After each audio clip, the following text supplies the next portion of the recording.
আসসালামু আলাইকুম, কেমন আছেন সবাই? আশা করি সকলেই ভালো আছেন। আমিও আপনাদের দোয়ায় ভালো আছি। অনেক দিন পরে গ্রামে চলে আসলাম। আর গ্রামে এসেই ছোটোবেলার সেই কথা মনে পড়ে গেল। এজন্য আমরা চলে আসলাম খই পাড়তে।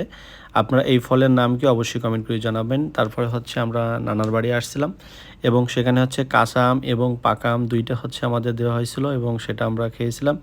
অনেক আমাদের বাড়ির পাশেতে একদম বড় নদী আছে। তো আমরা হচ্ছে দুপুরবেলায় হচ্ছে নদীতে সবাই গোসল করতেছিলাম আর সবাই অনেক মজা করতেছিলাম। আর এই নদীটা কিন্তু অনেক সুন্দর, অনেক বড় নদী। এখানে কিন্তু মাঝে মধ্যে কুমির আসে। তারপরেও আমি যখনই গ্রামে যাই, তখনই এখানকার ফিলগুলো উপভোগ করি। এই দেখতে পাচ্ছেন গাছ থেকে লাফ দিচ্ছে। ছোটবেলার কথা অবশ্যই মনে পড়ে যাবে যারা এই ভিডিওটি দেখবেন। তো আপনারা অনেকেই জানেন আমি যখন গ্রামে আসি তখন অবশ্যই একটু বেশি ঘোরাঘুরি করি। তো আমি হচ্ছে আমার ভাইদের নিয়ে চলে আসলাম বালেডেঙ্গা একটা জায়গার নাম। তো বৃষ্টি হচ্ছিল তো আমরা এখানে কিছু সময় রেস্ট নিলাম। এরপর হচ্ছে আবার জার্নি শুরু করছি।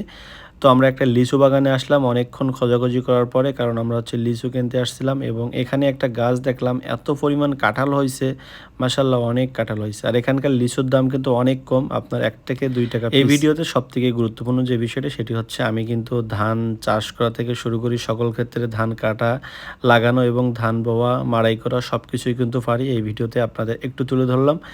আর বাড়িতে হচ্ছে আমার মা এবং হচ্ছে আমার ছোট ভাই তারা অনেক কষ্ট করে। সো আমি একটু তো ভিডিওটা এই পর্যন্তই। সবাইকে ভালো থাকবেন, সুস্থ থাকবেন, আমাদের জন্য দোয়া করবেন। আবারও যদি গ্রামে যাওয়া হয় আপনাদের জন্য আবারও সুন্দর একটা ভিডিও উপহার দেবো। আল্লাহ হাফেজ।